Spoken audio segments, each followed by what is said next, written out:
Villagers. Hide the bear's cub, Mother Bear, begs this human baby. What this baby did put everyone in shock. If you love my content, consider supporting it with a super thanks. Every bit of your support helps us create even more amazing stories for you. The morning sun cast a golden glow over the small village of Pinewood, nestled at the edge of a dense forest. Wispy smoke curled from stone chimneys as villagers began their daily routines. In a small cottage with a thatched roof near the edge of the settlement, baby Lily Morgan cooed softly as she played with wooden blocks on the floor. Her mother, Emma, hummed a gentle lullaby while preparing breakfast, occasionally glancing at her 10-month-old daughter with a loving smile. Beyond the village boundary, among ancient trees and thick undergrowth, something stirred. A mother bear paced anxiously, her dark eyes scanning the tree line where the forest met the village. Her desperate grunts echoed through the woods as she moved back and forth, unwilling to venture too close to human dwellings but unable to leave. Something precious had been taken from her, her cub.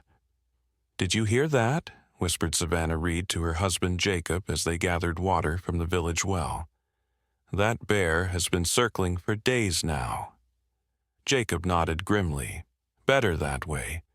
As long as Connor keeps that cub locked up tight, she won't dare come any closer."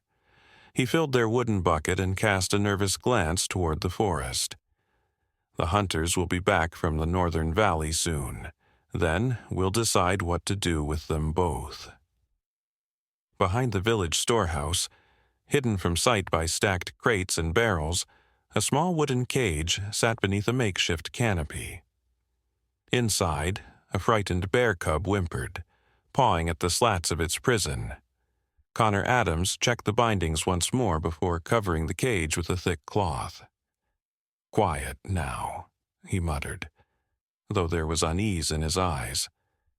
"We can't have your mother tearing through our homes looking for you." The villagers had found the cub wandering alone 3 days earlier, apparently separated from its mother during a thunderstorm.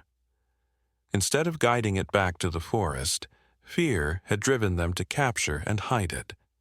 Bears had attacked their livestock before, and some remembered the terrible winter when old Thomas Hayes had been mauled while gathering firewood. Little Lily pushed herself up onto unsteady feet, drawn to the sounds coming from outside her cottage window. The mother bear's cries carried on the morning breeze, a mournful plea that seemed to speak directly to the baby's heart.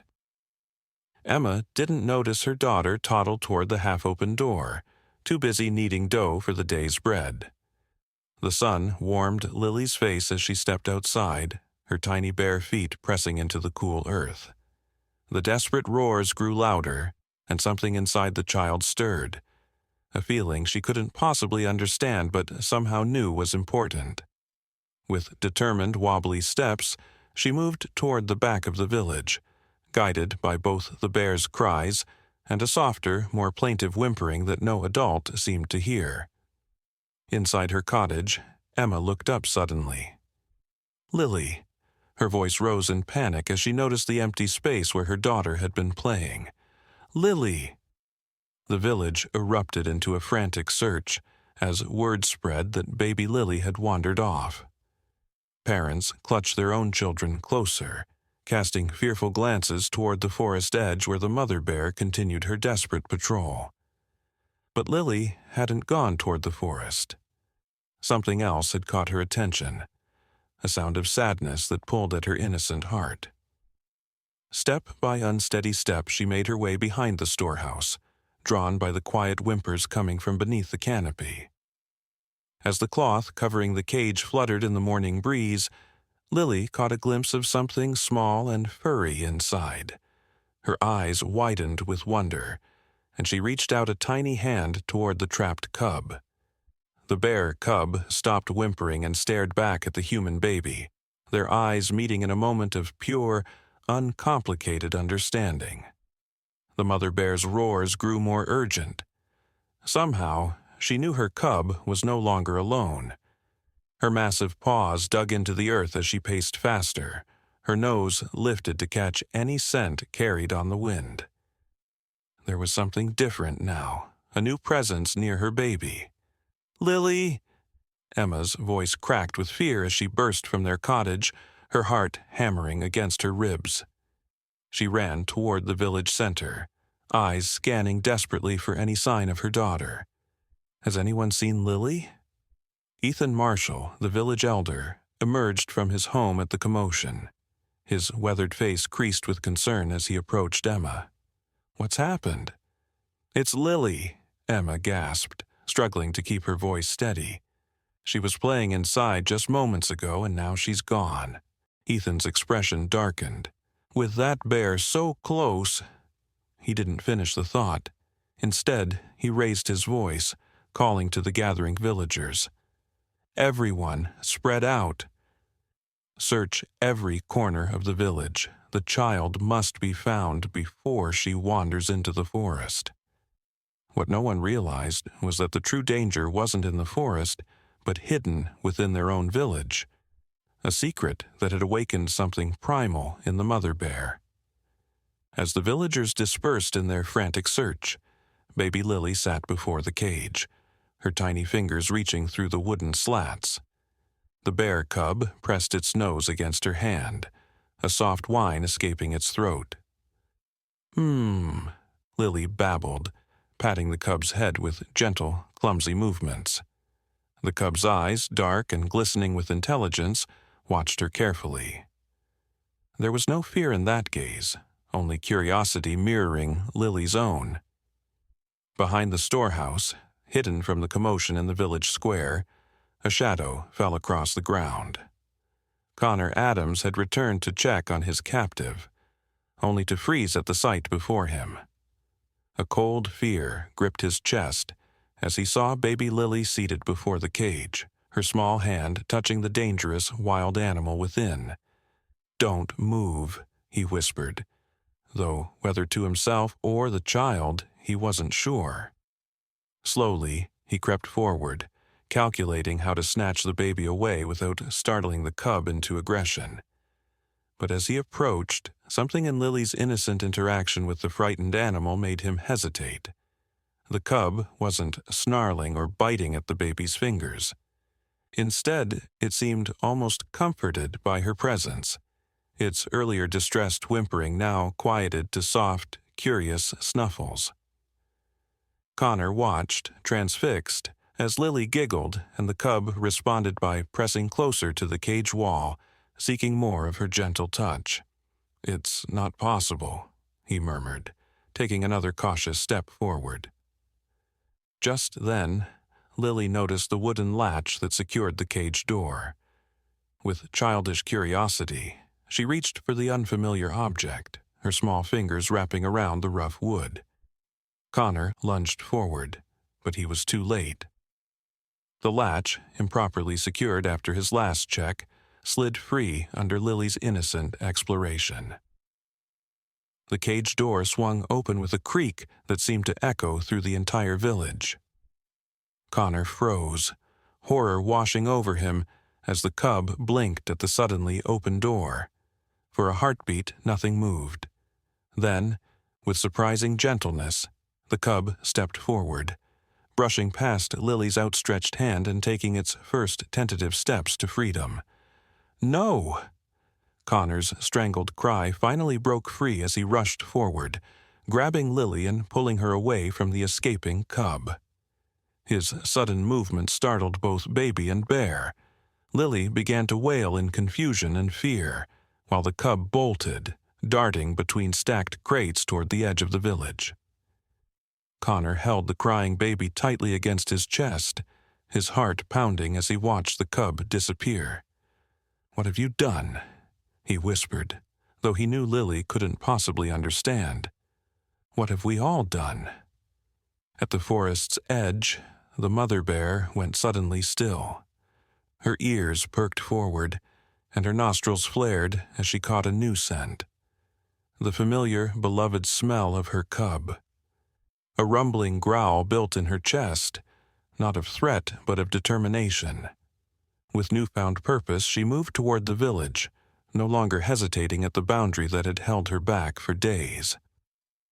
Savannah Reed was the first to spot the approaching bear. "The bear!"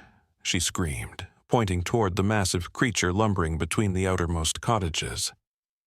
"It's coming into the village!" Panic erupted as villagers scattered, some rushing to grab weapons while others hurried to secure their children inside their homes. Jacob Bennett seized a pitchfork, his knuckles white around its wooden handle. "Where's Connor?" he shouted above the chaos. "He was supposed to keep that cub hidden until the hunters returned." Emma pushed through the crowd, her eyes wild with terror. "My baby! Has anyone found Lily?" As if in answer to her desperate question, Connor emerged from behind the storehouse, Lily clutched protectively in his arms. The baby continued to cry, her face red and tear-streaked. Emma ran toward them, relief flooding her features, but Connor's expression stopped her cold. "The cub," he said, his voice barely audible over the village's panic. "It's escaped." Understanding dawned on Emma's face, quickly followed by horror as she connected the pieces. "The mother is coming for her baby," Connor finished grimly, passing Lily to her mother's waiting arms. "And now she's in our village." The massive bear lumbered through the settlement, ignoring the panicked humans who fled before her. Her focus was singular, finding her cub. She paused, lifting her head to sniff the air, then continued with determined steps toward the storehouse. "We need to get everyone to safety," Ethan ordered, his authoritative voice cutting through the chaos. "Move toward the meeting hall, now." But even as the villagers began to comply, gathering at the large stone building in the center of their settlement, a new sound cut through their fearful murmurs. The high-pitched call of the bear cub, emerging from its hiding place among the crates and barrels. The mother bear's response was immediate. With surprising speed for her size, she charged toward the sound, powerful muscles propelling her forward with unstoppable force. "She'll destroy everything looking for that cub," Jacob said, raising his pitchfork. Several men formed a line beside him, their faces grim with determination. "We have to drive her back before someone gets hurt." "No." The unexpected objection came from Connor, who stepped forward, placing himself between the armed villagers and the bear's path. "This is our fault. We took her cub." Jacob's expression hardened. "Move aside, Connor. That's a wild animal. It doesn't understand reason or mercy." "But it understands love," Connor replied, his voice steadied despite his fear. "It understands what it means to protect its child." The standoff might have ended in tragedy if not for what happened next. Emma, still clutching Lily to her chest, gasped as her baby suddenly squirmed in her arms, reaching out toward the mother bear with curious, unafraid hands. "Bah!" Lily called out, a sound that wasn't quite a word but carried an unmistakable note of recognition. Then, to everyone's astonishment, the mother bear stopped her charge. Her dark eyes fixed on the human baby, and something passed between them. A silent communication that transcended species. The great beast lowered herself slightly, a rumbling sound emerging from her throat that wasn't quite a growl. In Emma's arms, Lily continued to reach toward the bear, babbling softly as if trying to tell her something important. And perhaps she was, in the innocent language that only the purest hearts could understand. "She's trying to help," Emma whispered, a realization dawning that seemed impossible and yet undeniable. "Somehow, she knows." The cub chirped again from its hiding place, drawing its mother's attention back to her search. With one last meaningful look at the human baby, the bear turned away, moving with more deliberate, careful steps toward her calling cub. The villagers watched in stunned silence as mother and cub finally reunited in the space between two cottages. The larger bear gently nuzzled her baby, checking it over with careful sniffs and soft licks. The cub climbed onto her back, settling securely between her shoulder blades, and the mother bear turned toward the forest. What happened next would be retold in Pinewood for generations to come. Instead of fleeing immediately to the safety of the trees, the mother bear paused. She turned her massive head toward the humans who still stood frozen in disbelief. Her eyes found Lily once more, and then, in a gesture that left even the most skeptical villagers speechless, she dipped her head low in what could only be described as a bow of gratitude. Lily laughed, a bright, joyful sound that broke the spell of silence. She waved her tiny hand at the departing bears, seemingly understanding something that the adults around her were only beginning to grasp.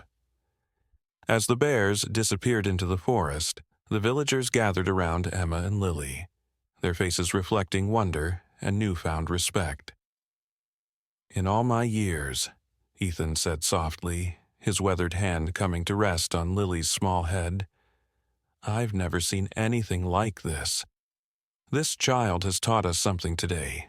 Connor stepped forward, shame evident in his downcast eyes. "I was wrong to keep the cub. Fear made me cruel." "Fear made all of us blind," Jacob added, setting down his pitchfork with a heavy sigh. "We saw only danger where this child somehow saw a family torn apart." Emma held Lily closer, tears shimmering in her eyes. Perhaps we needed a baby to remind us of what truly matters. She couldn't see differences, only that a mother and child belonged together. As the villagers dispersed, returning to homes that had been threatened but ultimately spared, a strange calm settled over Pinewood. The story of how baby Lily reunited a mother bear with her cub would soon spread to neighboring villages, growing with each telling until it became something of a legend. But for those who had witnessed it firsthand, no embellishment was needed. They had seen the truth in its purest form, that compassion could bridge even the widest divides, and that sometimes it took a child to lead the way. That night, as Emma rocked Lily to sleep, she noticed something unusual outside their cottage window. A small pile of berries, freshly picked and carefully arranged, sat on the windowsill. Beside them lay a perfect honeycomb, golden and glistening in the moonlight. Emma smiled, knowing there would be no more fear between the forest and the village, not as long as they remembered the lesson Lily had taught them all. But not everyone in Pinewood was ready to embrace this new understanding. Michael Hayes, the village's most respected hunter, had been away with several others tracking deer in the northern valley when the remarkable events unfolded. As their hunting party returned the following afternoon, laden with fresh meat and hides, they were greeted with extraordinary tales that Michael dismissed as mere fantasy. "A baby communicating with a wild bear," he scoffed, setting down his hunting bow in the meeting hall where the villagers had gathered to welcome the hunters home. "And you let the beast walk away? Have you all lost your senses?" Ethan stepped forward, his calm demeanor a stark contrast to Michael's agitation. "I understand your disbelief, Michael.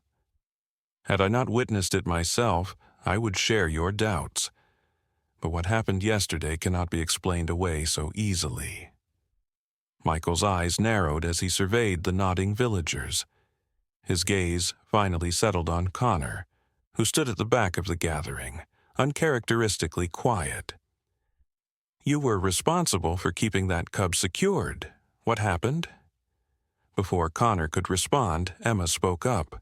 Lily balanced on her hip. "My daughter happened, Michael. She showed us a better way than fear and cages." Michael's weathered face hardened. 20 years earlier, his father had been killed by a bear while hunting alone in the deep forest. That loss had shaped his entire life, fueling a hatred for the forest predators that no single incident could easily erase. A child cannot understand the danger these animals pose. One peaceful encounter doesn't change their nature. Perhaps it doesn't change their nature, Jacob Bennet replied thoughtfully, surprising many who knew him as Michael's usual ally in matters of village security. But it might change how we understand their nature. Michael shook his head dismissively. The tracks we found in the northern valley tell a different story. A larger bear, not your mother bear, but something bigger, has been ranging closer to our hunting grounds. 3 sheep from the Westridge settlement were killed last week. He looked around the hall, his voice growing lower, more intense. This isn't over, not by a long measure. As the gathering dispersed, an undercurrent of unease rippled through Pinewood. The magical moment of understanding between species had not erased generations of fear, at least not for everyone. That night, as families gathered around their hearths, the village found itself divided between those who believed in Lily's miracle and those who sided with Michael's caution. 3 days passed in relative peace. Emma noticed that every morning new offerings appeared on her windowsill, never large, but always meaningful. One day it was a perfect feather from a blue jay, the next a cluster of wild strawberries still clinging to their stems. Though she never saw who left these gifts, she suspected their origin, and her heart warmed at the thought of the mother bear's continued gratitude. On the 4th morning, Savannah Reed pounded urgently on Emma's door just after sunrise, her face flushed with excitement and concern. "Emma, you must come quickly. The bear is back, with her cub." Emma hurried outside, Lily in her arms, to find a small crowd gathered at the village edge. There, at the boundary where forest met settlement, stood the mother bear, her cub playfully tumbling at her feet. But something was wrong. Even from a distance, Emma could see that the mother bear's posture was tense, her movements stiff and pained. "She's injured," Connor observed, his voice hushed as they watched the massive creature from a cautious distance. A dark stain matted the fur on the bear's flank, and she favored her right foreleg as she moved. "Looks like a hunter's arrow," Jacob said grimly, noting the way the bear periodically turned to lick at her wound. Though not a clean shot, just enough to wound, not kill. Emma felt Lily squirm in her arms, the baby's attention entirely captured by the bears at the forest edge. "Bah!" Lily called out, the same sound she had made during their previous encounter. The mother bear's head lifted, her dark eyes finding the familiar human child with unmistakable recognition. "She came to us," Emma whispered, a realization dawning that seemed both impossible and perfectly logical. "She's seeking help." Michael stepped forward from the gathering crowd, his bow gripped tightly in one hand. "She's seeking an easy meal is what she's doing. A wounded predator is the most dangerous kind." "No," Emma said firmly, securing Lily more tightly in her embrace as she took a step toward the injured animal. She remembers what happened here. She remembers that Lily helped her cub. Michael moved to block her path. "This is madness, Emma. That's a wild animal. It doesn't think like we do. It doesn't remember kindness or seek out humans for help. Then how do you explain this?" Emma gestured toward the windowsill of her cottage, where the daily gifts had been appearing. "She's been leaving offerings, thanking us." A murmur ran through the gathered villagers.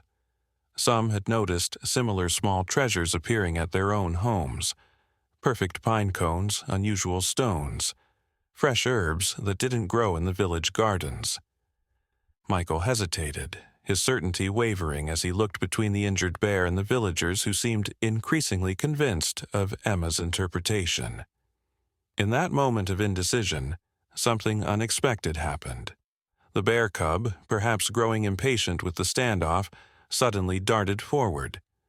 Before anyone could react, it had scampered halfway to the gathered humans, its innocent curiosity overriding any natural caution. "Get back!" Michael shouted, raising his bow instinctively. "No!" Several voices cried out at once, but it was Lily's reaction that changed everything. The baby squirmed with such sudden intensity that Emma nearly dropped her. Lily's small arms reached out toward the approaching cub, her face lit with joyful recognition. And in Emma's moment of surprise, Lily managed to slip from her grasp, landing with a soft thud on the ground. Before any adult could intervene, Lily was tottering toward the bear cub on unsteady legs, grinning and babbling excitedly. The two infants, one human, one bear, met in the space between their families, each greeting the other with curious touches and uninhibited joy. The mother bear watched intently, her massive body tense but making no move to charge. The villagers held their collective breath, frozen in a moment that seemed suspended between wonder and terror. "Don't move," Ethan whispered to Michael, whose bow remained half raised. "Just wait." The cub and baby sat together in the grass, Lily's small hand patting the cub's head in the same gentle way she might touch a village dog. The cub responded by rolling playfully onto its back, revealing a soft belly and throat in a display of complete trust that left even Michael speechless. Then, with cautious, painful steps, the mother bear approached. The villagers tensed, but Emma raised a hand, somehow certain that no harm would come to her daughter. The massive bear lowered her head to sniff at Lily, who reached up fearlessly to touch the animal's broad nose. "She's asking for our help," Emma said softly, taking a careful step forward. "She remembers Lily's kindness, and she's in pain." Connor was the first to nod in agreement. "The wound needs cleaning and herbs to prevent festering. I've treated injured horses before. Perhaps the knowledge isn't so different." Michael slowly lowered his bow, his face a complex mixture of lingering fear and dawning wonder. "This goes against everything I've ever known about these creatures." "Perhaps that's exactly why it matters," Ethan replied, placing a weathered hand on the hunter's shoulder. "Some beliefs deserve to be challenged." What followed tested the courage of everyone in Pinewood. Under Connor's guidance, a small group of villagers approached the injured bear, who remained surprisingly docile as they examined her wound. The arrow had torn through muscle, but missed vital organs, a painful injury but one that could heal with proper care. Savannah fetched healing herbs from her garden, while Jacob brought clean cloths and a bucket of fresh water. With extraordinary patience on both sides, they cleaned the wound, applied a poultice of herbs, and wrapped the bear's flank in linen bandages. Throughout the tense procedure, Lily and the bear cub remained together nearby, engaged in a play that bridged the seemingly unbridgeable gap between their species. Occasionally, the mother bear would turn to check on them, her dark eyes revealing an intelligence and trust that challenged everything the villagers had believed about forest predators. As the impromptu medical team finished their work, Michael approached cautiously, kneeling before the injured bear with his bow laid flat on the ground, a gesture of peace and humility that spoke volumes to those who knew his history. "This arrow," he said, examining the broken shaft they had removed from the bear's flesh, "isn't one of ours. The fletching is different. Red feathers bound with black thread." His expression darkened with concern. "This came from the Westridge settlement." Emma frowned. "Why would they be hunting so close to our territory?" "That's what troubles me," Michael replied, rising to his feet. "According to the old boundaries, they shouldn't be hunting here at all." A new concern spread through the gathered villagers. The Westridge settlement had always been more aggressive than Pinewood, expanding their hunting grounds yearly, despite agreed-upon borders. If they were now pursuing game, or bears, this close to Pinewood, it signaled a troubling shift in the delicate balance between the two communities. As evening approached, the mother bear and her cub prepared to return to the forest. The bandaged wound seemed to pain her less now, and she moved with greater ease. Before leaving, she approached Emma and Lily one final time, lowering her massive head in that same gesture of respect and gratitude that had so stunned the villagers days before. Lily reached out from her mother's arms, gently patting the bear's nose and babbling happily. Something passed between them, a connection that transcended the limitations of species and language. "She'll come back," Emma said with certainty as they watched the bears disappear into the gathering darkness of the forest. "And next time, she won't be alone." Her words proved prophetic, though not in the way anyone expected. 3 days later, just as dawn broke over the eastern hills, a sentry's horn blasted through the morning quiet. Villagers rushed from their homes to find Michael standing at the western approach to Pinewood, his face grim. "Riders from Westridge," he announced as Emma joined the gathering crowd, at least 20, armed for hunting, or worse. Ethan stepped forward, his elderly frame somehow imposing in the pink light of dawn. What do they want this far from their own lands? They didn't have to wait long for an answer. The riders approached slowly, their leader a tall man with a thick beard and cold eyes. Logan Carter, the self-appointed leader of Westridge, surveyed the gathered villagers with barely concealed disdain. "We track a wounded bear," he announced without preamble or greeting. "Our scouts followed its blood trail to your village edge." Michael moved forward, positioning himself beside Ethan. "The bear you injured was tended to here. She's under our protection now." Logan's eyebrows rose in mock surprise. "Protection? Have the people of Pinewood lost their senses entirely? These are dangerous predators." His gaze hardened as he addressed the gathered villagers rather than their leaders. 3 of our sheep were killed last week. A child was nearly mauled the week before. "Was it the same bear?" Connor called out, stepping forward despite the tension. "The one you wounded has a cub. She wouldn't leave her young to travel to your settlement." Logan's expression shifted subtly. "All bears are killers. We don't distinguish between them when they threaten our livelihood." Emma felt a chill run through her that had nothing to do with the morning air. Logan wasn't here simply to track a wounded animal. He was making a statement about territory and power. The bears were merely an excuse. "Your boundaries don't extend this far," Michael said, his voice level but firm. "And the bear you wounded has shown no aggression toward us. Quite the opposite." Logan laughed, a sound without humor. "Next, you'll tell me you've made it a pet." His eyes narrowed as he surveyed the unified front the Pinewood villagers presented. Perhaps there's more to this story than meets the eye. Before anyone could respond, a commotion at the forest edge drew all eyes. There, emerging from the tree line, came the mother bear, her bandaged flank clearly visible. Behind her followed her cub, but they weren't alone. To the astonishment of everyone present, 3 more adult bears accompanied them, moving with purposeful steps toward the confrontation between the 2 human settlements.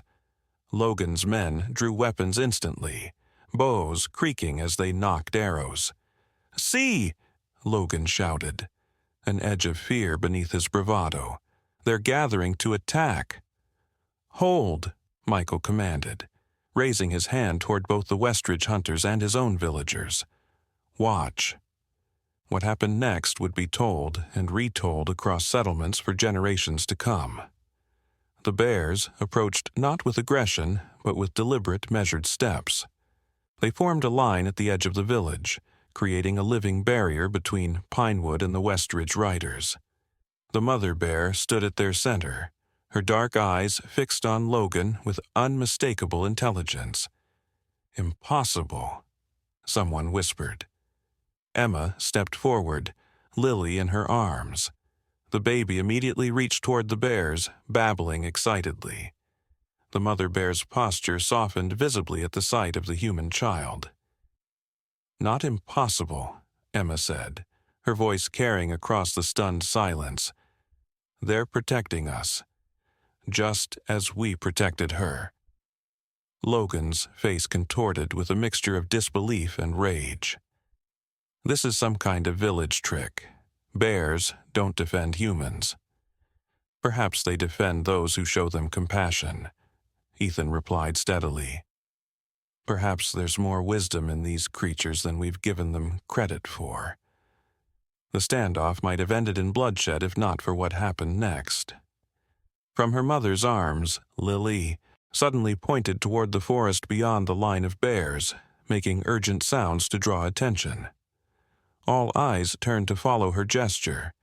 There, at the edge of visibility, stood a massive bear unlike any they had seen before. Larger than the others by half, with fur that caught the morning light like burnished copper. It watched the confrontation with ancient eyes that seemed to hold centuries of wilderness knowledge. "The Great Bear," Michael breathed, recognition and awe in his voice. "The guardian of the northern forests." Stories of the Great Bear had been passed down through generations. A creature more myth than reality, said to protect the deepest parts of the forest and the animals within it. Some claimed it was immortal, others that it was the spirit of the forest itself given physical form. But none in living memory had actually seen it, until now. The Great Bear rose onto its hind legs, towering to an impossible height that dwarfed even the tallest trees nearby. Its roar shook the very ground beneath their feet. Not a threat, but a declaration. A setting of boundaries that required no translation. The horses of the Westridge party panicked, rearing and bucking beneath their riders. Logan struggled to control his mount, his face pale with a fear he could no longer conceal. "This isn't over," he shouted as his men retreated in disarray, their carefully planned show of force dissolving into an undignified withdrawal. "These are our hunting grounds," but his words rang hollow against the presence of the Great Bear, whose ancient authority seemed to transcend human claims of territory. As the Westridge riders disappeared over the western hill, the Great Bear lowered itself back to all fours. It approached the line of bears that had protected Pinewood, touching noses briefly with each one in what seemed like silent communication.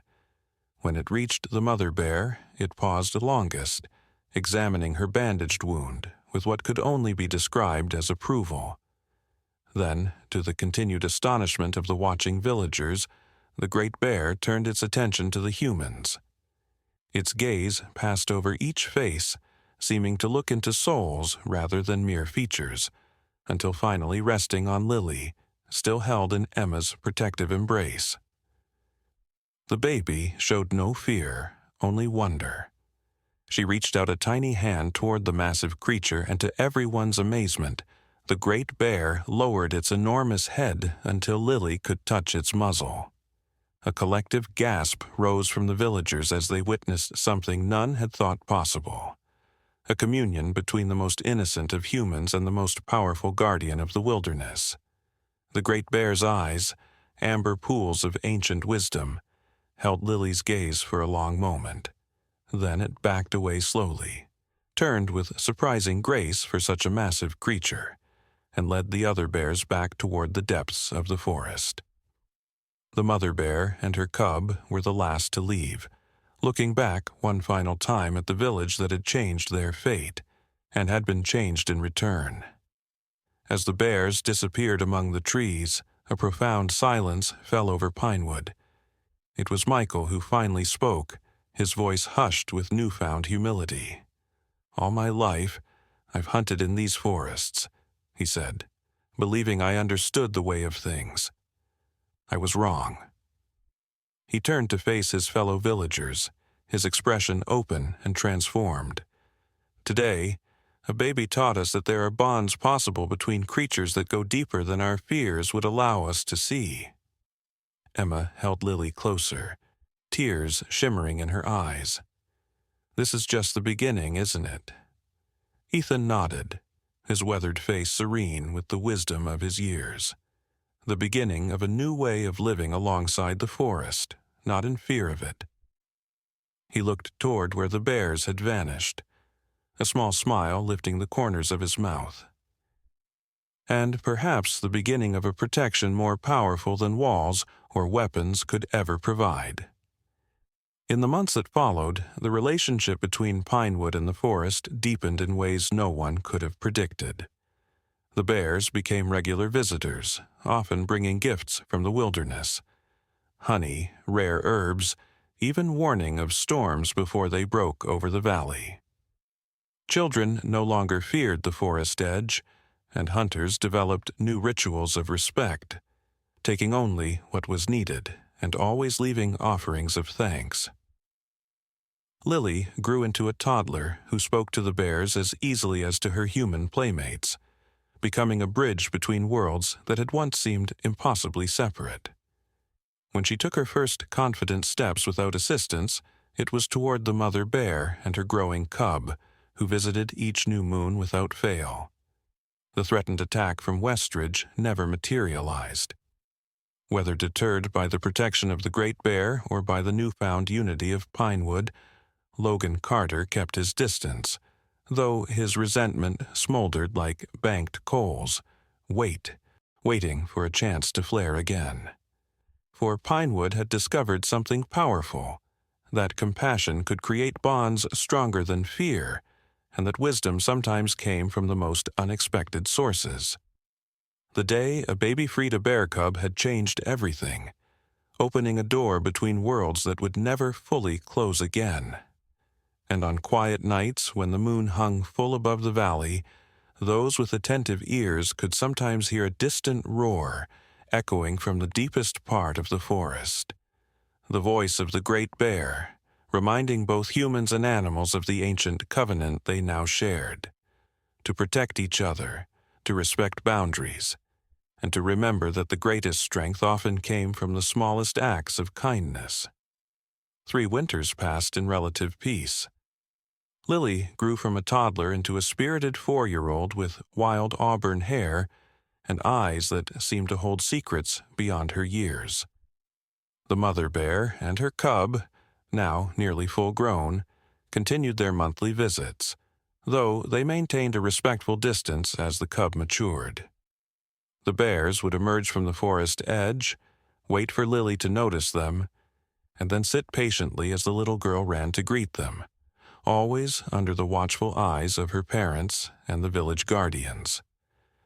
The relationship between Pinewood and the forest had flourished in ways nobody could have predicted. Hunters now performed rituals of gratitude before and after their expeditions, taking only what was needed and leaving offerings for the forest guardians.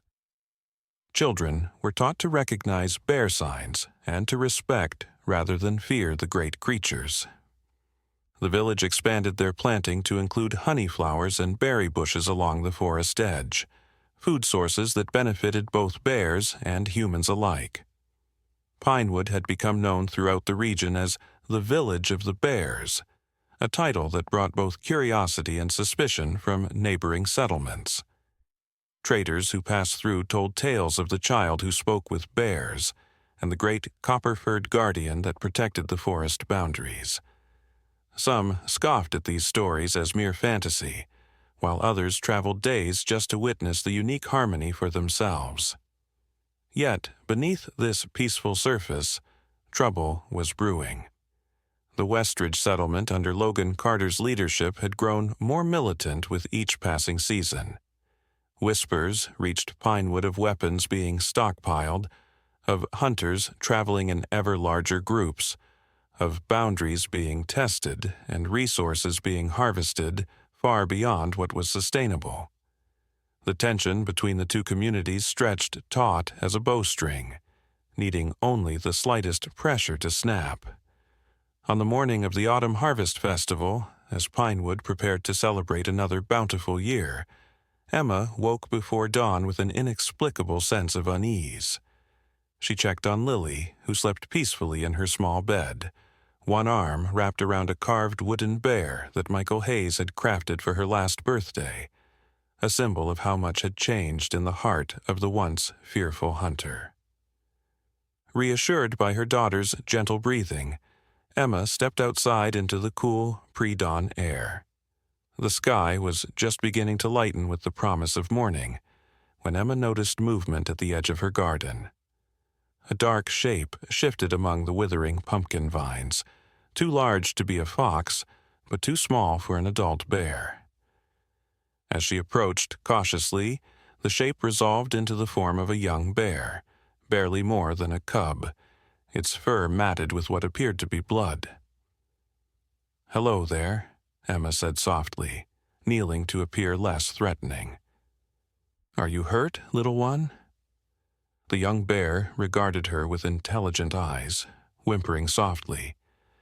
It took a tentative step forward, then collapsed, revealing a deep gash along its flank, a wound made by a blade, not by nature or accident. Emma's heart raced as she hurried back to the cottage, gently waking Jacob, who had become the village's most skilled healer for both humans and animals over the past years.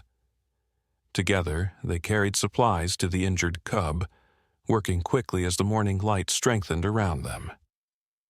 "This was deliberate," Jacob murmured as he cleaned the wound. "A hunting knife, most likely, but not a killing strike, almost as if someone wanted it to suffer." "Westridge?" Emma asked, though she already knew the answer. Jacob nodded grimly. "The wound pattern matches others we've seen. Logan's men have been growing bolder, more cruel." He applied a poultice of herbs to the gash, his hands gentle despite the anger in his voice. "But why send an injured cub into our village? What purpose could that serve?" The answer came with the rising sun, as Ethan's voice called out from the village center, urgent and strained. "Everyone, gather!" Quickly. Emma and Jacob exchanged worried glances, finished bandaging the young bear, and hurried toward the meeting hall. The injured cub followed them weakly, unwilling to be left alone. In the village square, a grim-faced Ethan stood beside Michael Hayes, whose hunting clothes were torn and stained with blood, his own, from a shallow cut across his brow. Between them stood a stranger, a young man barely out of boyhood, his hands bound before him and his eyes darting nervously around the gathering crowd. "This is Liam," Ethan announced as the villagers assembled. "He was caught crossing our northern boundary before dawn, carrying this." He held up a blood-stained hunting knife that matched the wound on the young bear now huddled beside Emma's skirts. Michael's voice was tight with controlled anger. "He says he was sent by Logan Carter with a message." The young man swallowed hard, looking at the faces surrounding him. "I was just following orders," he said, his voice cracking. "Logan says you have until midday to surrender the child who commands the bears. If you refuse, Westridge will reclaim the hunting grounds that rightfully belong to us." His eyes fell on the injured cub, and a flash of shame crossed his features. "I was told to leave signs that would bring the mother bears looking for revenge, to cause chaos before our arrival." A shocked murmur ran through the gathering. Emma instinctively looked back toward her cottage where Lily still slept, unaware of the threat gathering around her. "What does Logan want with my daughter?" she demanded, stepping forward with fury burning in her chest. The young man couldn't meet her eyes.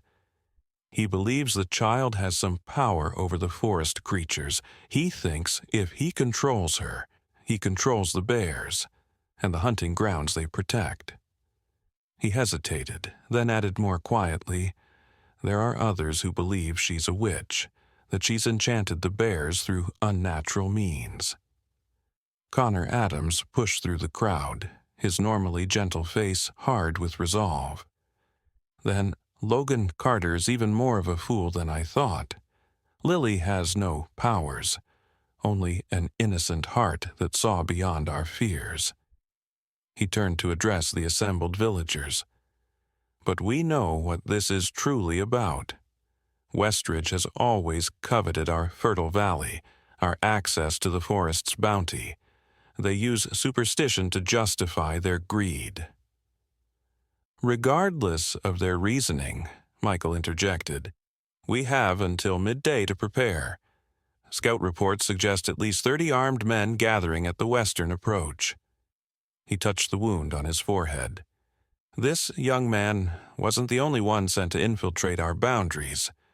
We captured 3, but there may be more." Ethan raised his hands, calling for order as anxious voices rose among the villagers.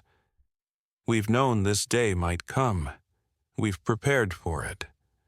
Now we must decide, do we stand and defend our village and our way of life, or do we seek another solution?" Emma felt a small hand slip into hers and looked down to find Lily at her side, awake now and solemn-faced in her nightclothes. Somehow, the child seemed to understand the gravity of the moment, her eyes moving from the injured cub to the bound messenger and back to her mother's face. "The bears will help," Lily said with the simple conviction of a child. "If we ask them." A hush fell over the gathering. In the 3 years since the remarkable events that had changed their village forever, Lily had occasionally made statements that proved uncannily accurate. Predictions about weather changes, intuitions about where lost items might be found, warnings about unsafe paths through the forest. The villagers had come to listen when she spoke, recognizing a wisdom in her that transcended her years. "Lily," Emma said gently, kneeling before her daughter, "the bears are wild creatures. We can't ask them to fight our human battles." "Not fight," Lily replied, shaking her head. "Show." Before Emma could question what her daughter meant, a disturbance at the village edge drew everyone's attention. The mother bear had arrived for her customary visit, but something was different. Instead of waiting at the forest boundary, she lumbered directly into the village square, her grown cub following closely behind. Upon seeing the injured young bear beside Emma, she quickened her pace, nose working as she assessed the wounded animal. The bound messenger from Westridge let out a terrified whimper as the massive bear approached, but Lily stepped forward without fear, placing herself between the mother bear and the frightened young man. "He's scared," she said to the bear, as naturally as if speaking to another human. He didn't understand. To the continued amazement of everyone, even those who had witnessed Lily's unusual relationship with the bears for years, the mother bear seemed to consider the child's words. She sniffed at the messenger, who trembled but held still at Michael's warning gesture, then turned her attention to the injured young bear. After a thorough examination that involved gentle nosing and soft woofing sounds, the mother bear did something unexpected. She rose onto her hind legs, not in threat, but as if to address the assembled villagers, and let out a roar that echoed across the valley. The sound held no aggression, but rather seemed like a call, a summoning. "She's calling the others," Lily said matter-of-factly, as if this were the most natural development in the world. Emma exchanged glances with Ethan and Michael. "Others?" she asked her daughter. Lily nodded, her face serious beyond her years. "The Forest family." Within the hour, the meaning of Lily's words became clear. Bears began to emerge from the forest. Not just 1 or 2, but dozens. They gathered at the edge of the village, a silent, impressive assembly of power and wildness that left even the most courageous villagers awestruck. Among them walked the great copper-furred bear, massive and regal, its ancient eyes surveying the human settlement with inscrutable wisdom. "I've never seen so many together," Connor whispered, voicing what everyone was thinking. "This isn't natural bear behavior." "Perhaps," Jacob replied thoughtfully, "we don't truly know what natural bear behavior is. Perhaps our ancestors were too quick to see them as mindless beasts rather than intelligent beings with their own societies." As the morning progressed and the midday deadline approached, Pinewood transformed. Bears patrolled the boundaries, walking alongside human sentries in an unprecedented alliance. Children helped their parents prepare the village for potential attack, moving valuables to secure locations and establishing safe gathering points. The injured young bear remained close to Lily, seemingly appointed as her personal guardian despite its wound. The bound messenger from Westridge watched these preparations with increasing disbelief. "Logan doesn't know what he's walking into," he muttered to Michael, who stood guard over him. "He thinks you're just a village of dreamers who talk to animals. He doesn't understand." "And what do you understand now that you didn't before?" Michael asked sharply. The young man's eyes followed a mother bear guiding her cubs safely deeper into the village, away from the expected direction of attack. "That there's something here beyond what Logan could ever control. Something." He hesitated, searching for words. "Something sacred." As the sun reached its zenith, the warning horn sounded from the western approach. Logan Carter had arrived with his forces. More than 30 mounted men armed with bows, spears, and swords. They formed an intimidating line at the edge of the village fields, their weapons gleaming in the autumn sunlight. Ethan, Michael, and Connor led a delegation to meet them, positioning themselves at the midpoint between village and invaders. Emma remained in the village center with Lily, surrounded by a protective circle of both humans and bears, the last line of defense should negotiations fail. From her position, Emma could just make out the confrontation unfolding in the distance. Logan Carter sat astride a massive black horse, his beard longer and more unkempt than she remembered, his face harder. He gestured emphatically as he spoke with Pinewood's representatives, occasionally pointing toward the village where bears could clearly be seen moving among the cottages. The discussion grew heated. Even from a distance, Emma could see Michael's stance become more rigid, Connor's gestures more expansive. Whatever Logan was demanding, Pinewood's leaders were refusing in no uncertain terms. Then Logan raised his arm, and the line of Westridge fighters knocked arrows to their bows, a clear threat that needed no interpretation. "Mama," Lily said quietly, her small hand squeezing Emma's.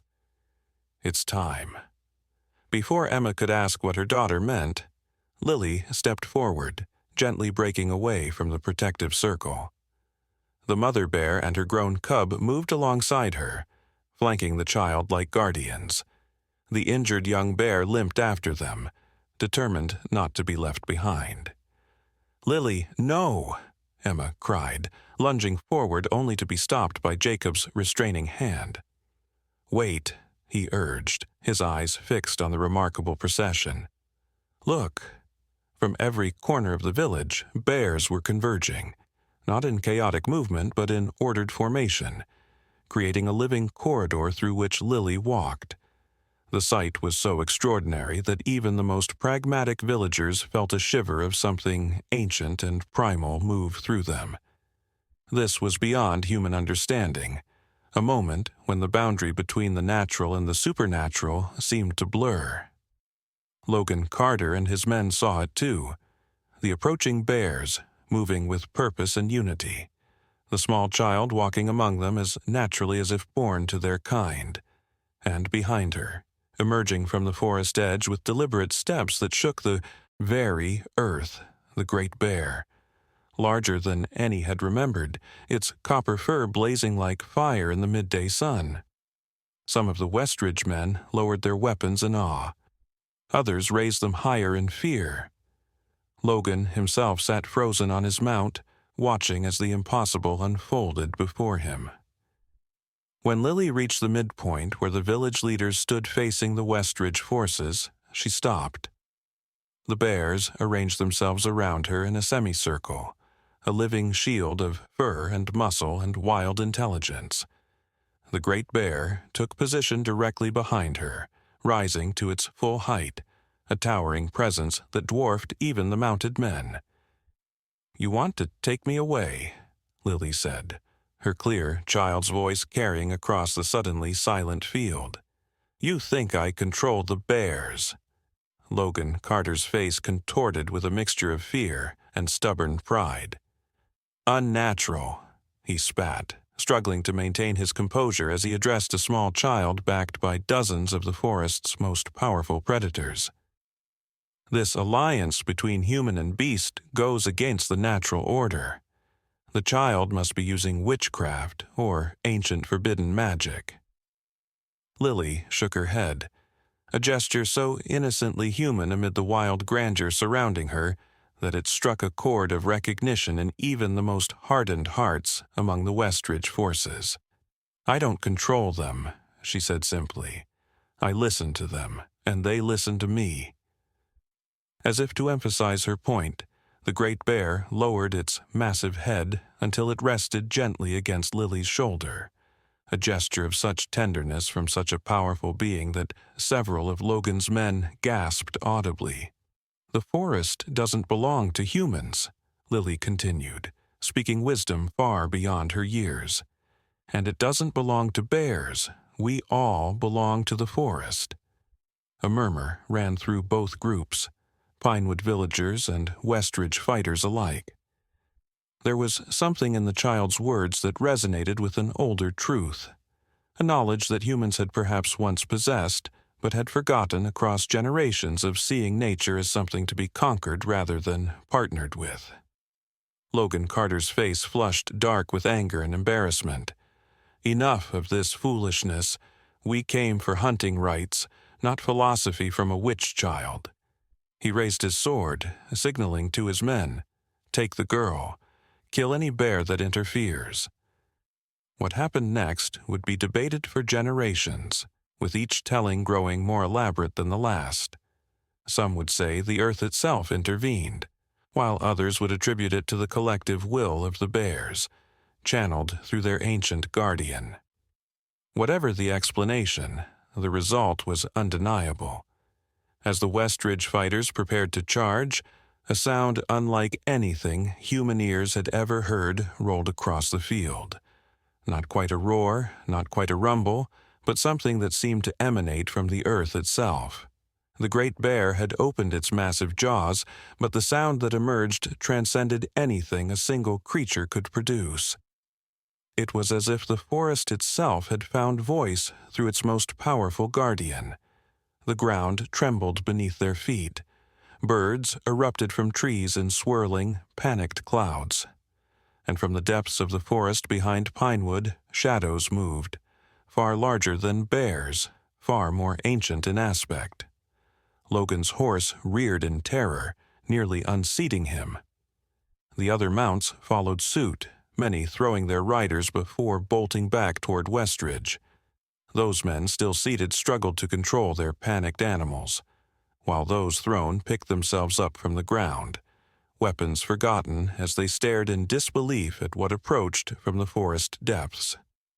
Forms took shape among the ancient trees, massive silhouettes that seemed to shift between animal and something else entirely. Some resembled bears of impossible size, others took forms unknown to human experience. Antlered shadows with too many limbs, winged shapes that blocked the sun as they passed overhead, sinuous presences that moved through earth as if it were water.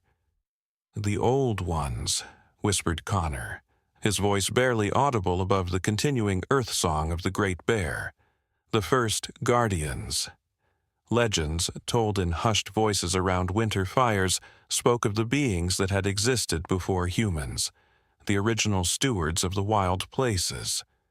Most dismiss these tales as mere fantasy, attempts to explain natural phenomena through storytelling. But in this moment, as ancient presences gathered at the edges of human perception, such dismissals rang hollow. Logan Carter's remaining forces broke ranks, fleeing in disarray back toward Westridge. Only Logan himself remained, his face ashen as he stared at the manifestations gathering around Lily and the Great Bear. His sword hung limply from his hand, all thoughts of conquest forgotten in the face of powers far beyond his comprehension. "What are you?" he finally managed to ask, his voice cracking with fear. Lily looked up at him with eyes that suddenly seemed far older than her 4 years. "I'm just a child," she said. "But they are the memory of the forest, and the forest remembers everything. Every tree cut without need, every animal killed for sport rather than sustenance, every boundary crossed with greed rather than respect." The Great Bear lowered itself to all fours once more, its ancient eyes fixed on Logan Carter with an intelligence that could no longer be denied. It made no move to attack, no threatening gesture. It simply watched, as if waiting for understanding to dawn.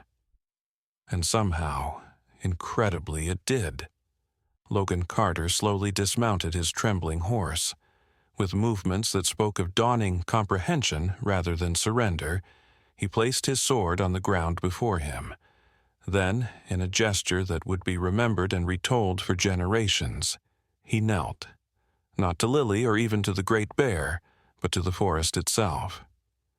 "I have been blind," he said, his voice carrying clearly across the hushed field, "leading others in my blindness toward destruction." He bowed his head. "I ask forgiveness from what I never truly saw until today." The shadows at the forest edge seemed to pulse once, then began to recede, withdrawing back into the depths from which they had emerged. The earth song faded gradually, leaving behind a silence so profound it seemed almost solid. Lily stepped forward, crossing the space that had separated the two human factions. She stood before the kneeling leader of Westridge, a child facing a grown man humbled by forces beyond his control.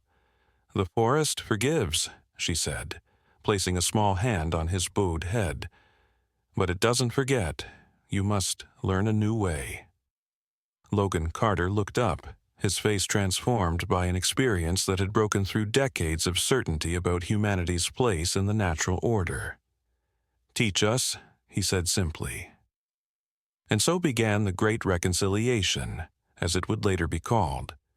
Not just between Pinewood and Westridge, but between humans and the wild world they had for so long seen as separate from themselves.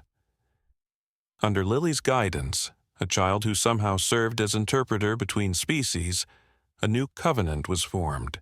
The bears returned to their normal patterns, no longer needing to maintain their unprecedented gathering now that understanding had been reached. But the relationship between humans and forest continued to evolve in the months and years that followed. Knowledge long forgotten was rediscovered. How to harvest without depleting. How to hunt with reverence. How to listen to the wisdom carried by creatures once dismissed as mindless. Lily grew into her role as bridge between worlds, though she insisted she possessed no special powers, only the willingness to listen that any child might have, had they not been taught fear first. Other children began to show similar abilities to communicate with forest creatures, suggesting that perhaps what seemed miraculous was simply a natural human capacity that had been suppressed through generations of separation from the wild. Emma watched her daughter's development with a mixture of pride and wonder, never forgetting that it had begun with one simple act of compassion. A baby who had freed a bear cub, bridging a divide that had seemed insurmountable. Each night, as she tucked Lily into bed she would kiss her forehead and whisper, "Remember the beginning," to which Lily would always reply, "Every end is just another beginning." As winter settled over the valley, transforming the landscape with crystalline beauty, a new tradition was established. On the night of the longest darkness, when cold gripped the land most fiercely, the villages of Pinewood and Westridge would gather together at the forest edge. There, with Lily leading the ceremony despite her young age, they would light a great bonfire and leave offerings for the forest guardians. Honey, fresh bread, carved tokens of gratitude. And sometimes, if the night was clear and the stars burned bright enough overhead, shadowy forms would gather just beyond the firelight's reach. Bears standing watch, deer observing with liquid eyes, wolves maintaining respectful distance, and occasionally, rarely, something larger moving among the ancient trees. The great copper-furred bear would appear, acknowledging the human gathering with a dignity that commanded equal respect in return. In those moments, with the boundary between human and wild so transparent it seemed to disappear entirely, the villagers would remember the day everything changed, how a baby's compassion had awakened something long dormant in both human hearts and in the deeper consciousness of the forest itself, how fear had given way to understanding, and how understanding had blossomed into a partnership that enriched both worlds. Lily would grow to adulthood with this story woven into the fabric of her being, not as legend but as lived experience. She would eventually become the keeper of forest knowledge, training others to maintain the delicate balance between human needs and wild preservation. Children from settlements far beyond Pinewood and Westridge would make pilgrimages to learn from her, carrying seeds of this understanding back to places where humans and nature still stood divided. And on rare occasions when questions arose that human wisdom couldn't answer, Lily would walk alone into the deepest part of the forest, to a clearing known only to her and the bears. There, it was said, the great copper-furred guardian would meet her, and together they would commune in a language without words, but rich with meaning. The original tongue shared by all living things before separation had created the illusion of difference. The story of the baby who freed the bear cub would be told and retold, growing with each generation until it attained the resonance of myth. Yet, unlike most myths, its truth remained alive in the practices of the forest settlements, in the relationships maintained between species, in the wisdom passed from elders to children about the sacred covenant between all living things. For in the end, what had seemed most shocking, that a human baby and a wild bear might understand each other's hearts, proved to be not shocking at all, but rather the most natural thing in the world. A remembering rather than a revelation, a return to a truth that had always existed beneath the surface of forgotten things, waiting for the innocent wisdom of a child to call it back into being. And when visitors asked how it had all begun, the village elders would smile and say simply, "With the smallest act of compassion from the smallest among us." For that is how all great changes begin, not with power or might, but with the courage to see beyond fear to the heart that beats in all living things. 15 summers passed since the day of the Great Reconciliation. The valley had flourished under the new covenant between humans and forest, becoming a place of extraordinary abundance and harmony. Pinewood and Westridge had grown into a single, larger community that straddled the once disputed territories, with homes built to accommodate both human needs and the natural flow of wildlife. Gardens incorporated native plants that attracted pollinators. Buildings were constructed around ancient trees rather than requiring their removal, and hunting had evolved into a sacred practice, conducted only when necessary and with elaborate rituals of gratitude. Lily Morgan had blossomed into a young woman of 19, tall and graceful with the same wild auburn hair she'd had as a child, though she now wore it braided with feathers and small carved wooden beads. Her eyes, once filled with childish wonder, now carried a depth that spoke of wisdom beyond ordinary human experience.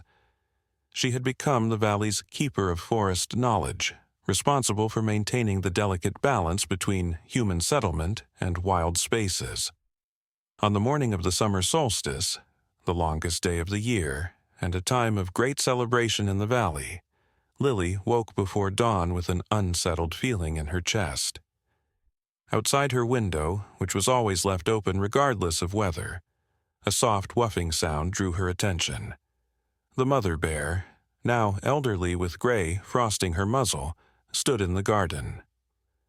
Though the original bear cub had long since grown and established his own territory deeper in the forest, his mother had remained a constant presence in Lily's life, a living reminder of the bond that had changed everything. "What is it, old friend?" Lily asked softly, crossing to the window. The bear's eyes, still bright despite her advanced years, held an urgency that Lily had learned to recognize. Something was wrong in the forest. Lily dressed quickly in leather leggings and a simple linen tunic, gathering her medicine pouch and the carved staff that marked her position as keeper. Her mother, Emma, now in her 40s with silver, streaking her once dark hair, looked up from where she was kneading dough for the Solstice feast. "You're leaving?" she asked, though it wasn't really a question. After years of watching her daughter respond to the forest's needs, Emma had learned to recognize the signs. "The celebrations begin at midday." "I'll be back," Lily promised, kissing her mother's cheek. The mother bear came calling. "Something disturbs the balance." Emma nodded, concern flickering in her eyes. "Take Connor's son with you. Aiden has been eager to learn more of your forest ways." Lily hesitated. Aiden Adams had indeed expressed interest in becoming her apprentice, showing an aptitude for understanding animal behavior and forest ecology that reminded Lily of her own childhood gifts. But at 16, he still carried the impulsiveness of youth, sometimes rushing into situations without the patience that forest work required. "This may be dangerous," she said finally. Emma smiled knowingly. "All the more reason to have someone watching your back. Besides, the boy needs to learn, and there's no better teacher than necessity." Reluctantly, Lily agreed, stopping at Connor's home on her way to the forest edge. Connor himself had become the village's chief builder, developing techniques for creating dwellings that worked with rather than against the natural landscape. His son, Aiden, had inherited his father's clever hands, but possessed a wilder spirit that drew him toward Lily's work as keeper. "A forest calling?" Aiden asked eagerly when Lily explained her mission, his green eyes lighting with excitement. "On solstice morning? This must be important." "Important enough to potentially miss the celebrations," Lily warned, testing his commitment. The boy didn't hesitate. "Some things matter more than festivals," he said, grabbing his own pack and a small carved knife that never left his side. "I'm ready." Together, they made their way to the forest boundary, where the mother bear waited with surprising patience. As they approached, she turned and began moving deeper among the trees, occasionally looking back to ensure they followed. Lily and Aiden walked in respectful silence, observing the signs around them: bent branches, disturbed earth, the unusual quiet that had settled over typically chattering birds. "Some things frightened the forest," Aiden whispered after they'd traveled for nearly an hour, moving steadily upward toward the higher elevations that marked the valley's northern boundary. Lily nodded in agreement. "The question is what? This doesn't feel like a natural disruption, not a storm or wildfire brewing. The answer began to reveal itself as they crested a ridge that overlooked a meadow rarely visited by valley residents. In the center of the flower-dotted expanse stood a cluster of strange structures, rigid forms of metal and canvas that reflected the morning sunlight in unnatural ways. Around these structures moved figures unlike any Lily had seen before, dressed in clothes too heavy for the summer weather, with objects strapped to their bodies that served no purpose she could recognize. "Who are they?" Aiden breathed, crouching lower behind the ridge's protective foliage.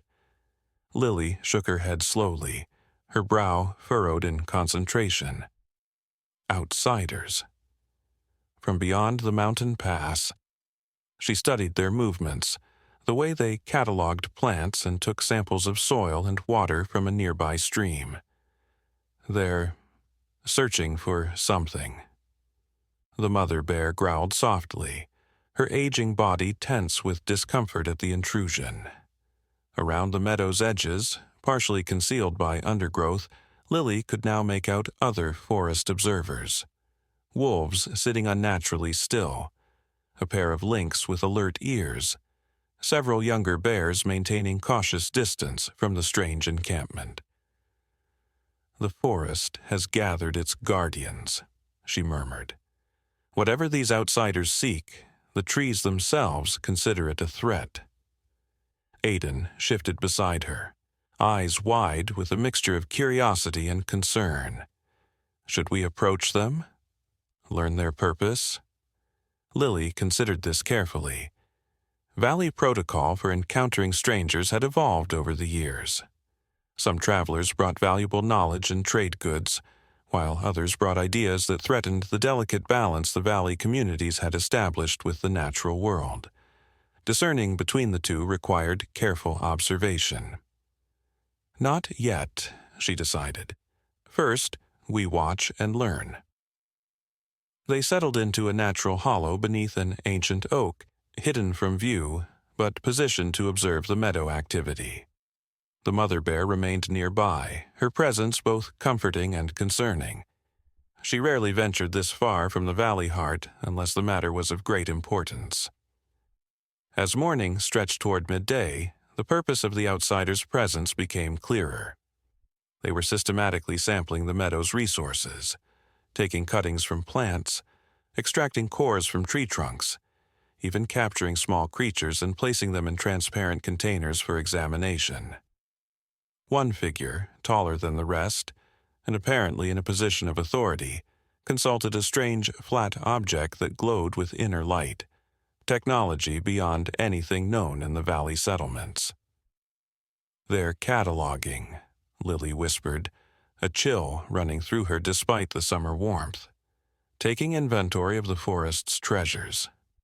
Aiden's young face hardened with sudden understanding.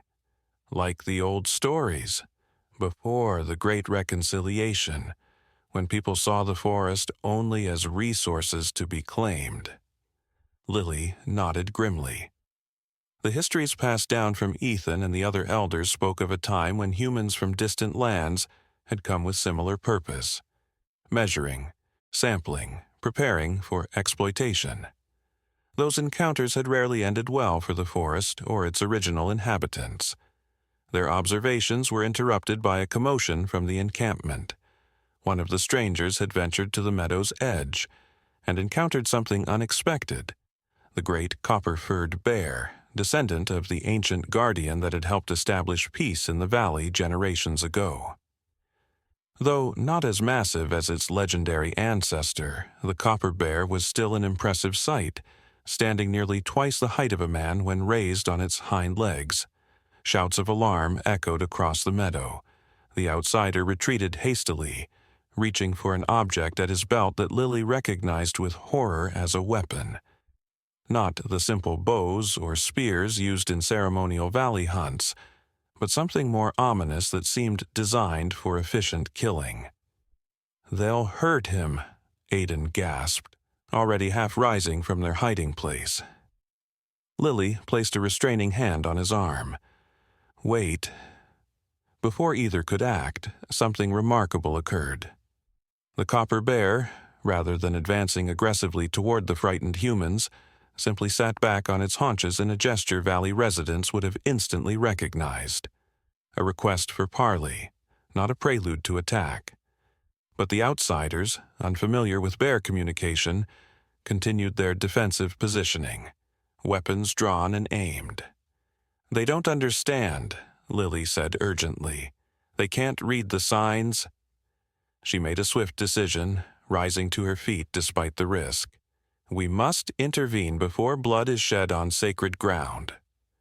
With Aiden close behind, Lily emerged from the forest edge, hands raised in the universal gesture of peaceful intent. The outsiders spotted them immediately, their attention divided now between the unexpected human arrivals and the massive bear that continued its patient-seated vigil. "Hold your weapons," Lily called out, her voice carrying the authority developed through years as keeper.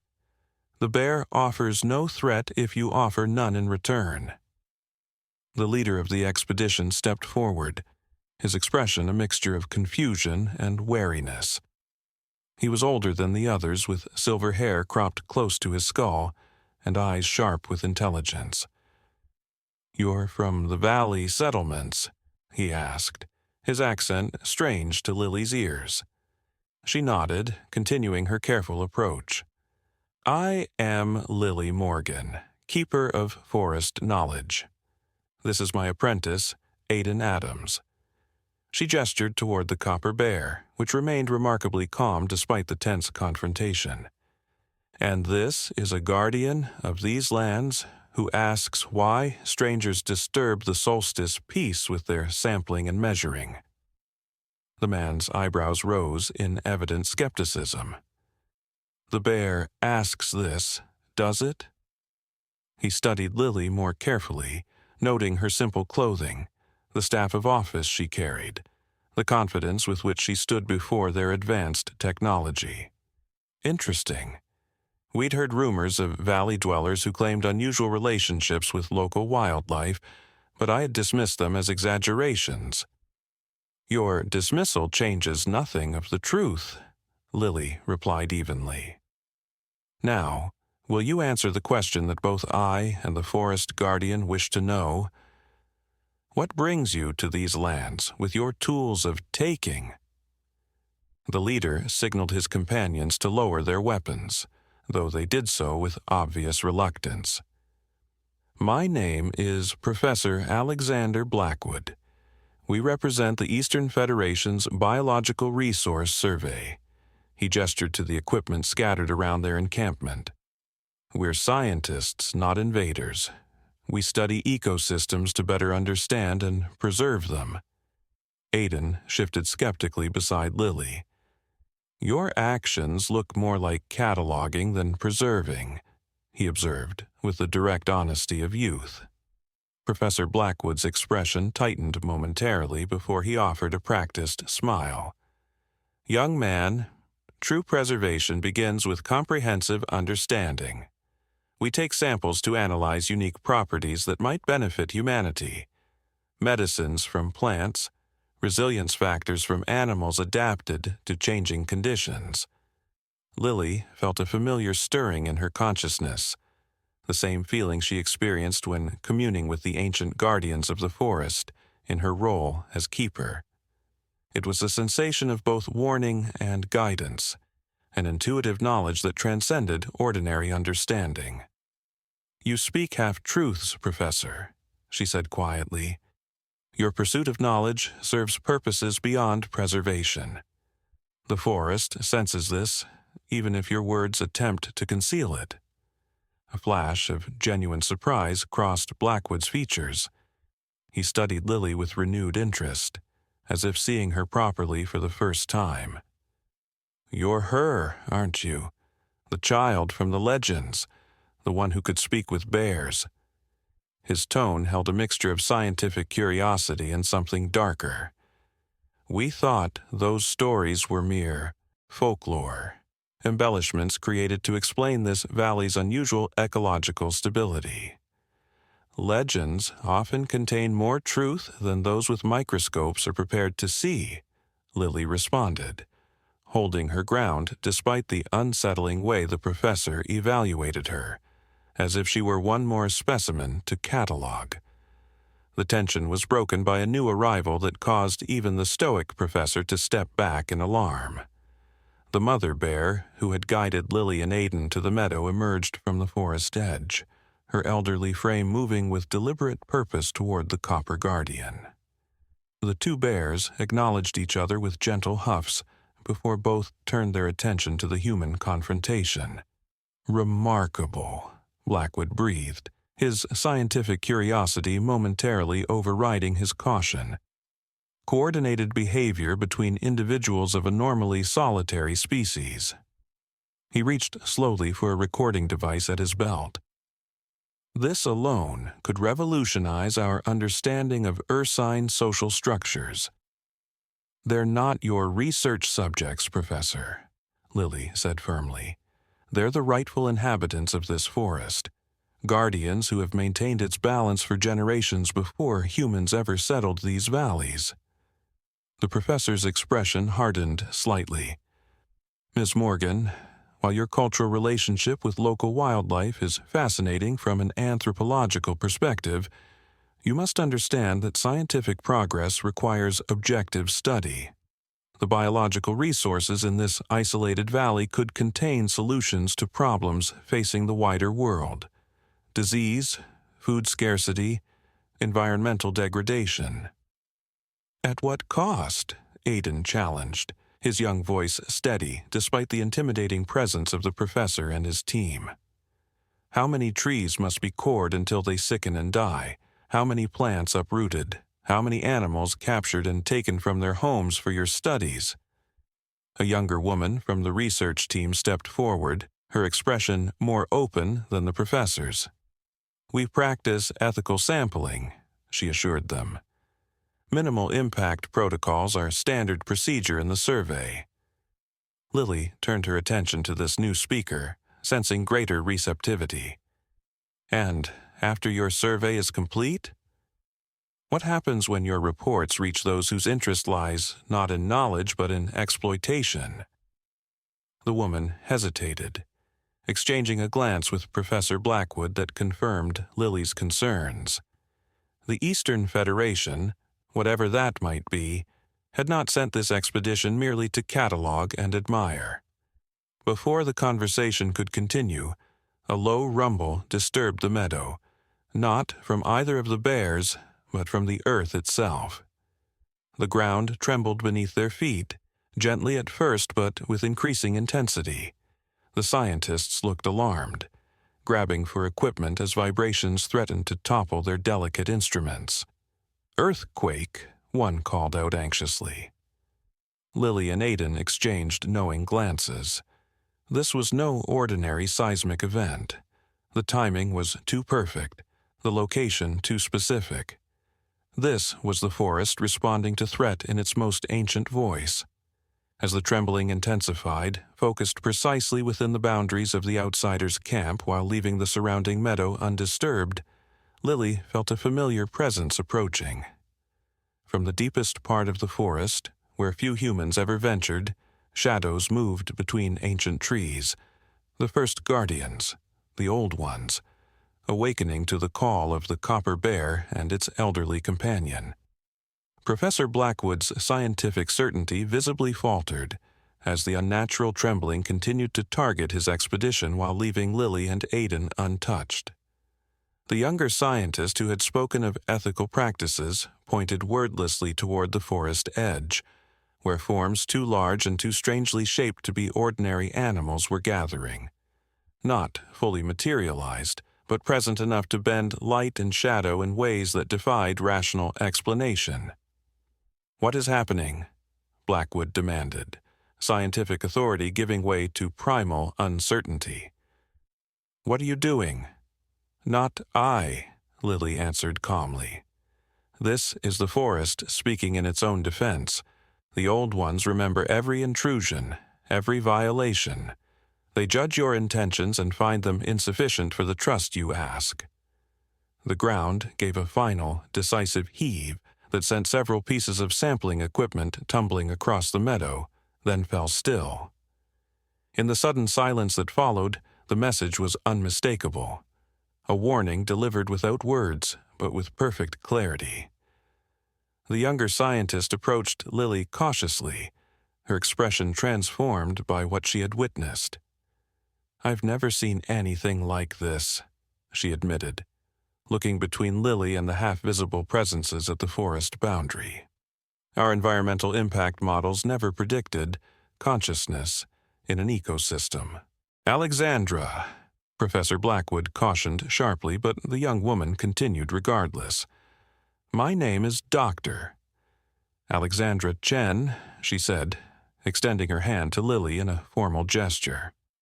"And I believe we have much to learn from you and your people, not as subjects of study but as teachers." Lily accepted the offered hand, sensing genuine openness despite the professor's evident disapproval. "The forest doesn't object to true seekers of knowledge," she explained, "but it recognizes the difference between those who come to learn with respect and those who come to take with entitlement." Professor Blackwood had regained some of his composure, though he eyed the forest edge warily. "You speak of the forest as if it were a single, conscious entity. Scientifically, that's... Perhaps your science has limitations when it divides what is whole," Aidan interrupted with surprising confidence. "Our ancestors made the same mistake, seeing trees and bears and streams as separate things to be categorized rather than connected parts of a living system. The trembling ground had accomplished what Lily's words alone might not have, created an opening for genuine dialogue."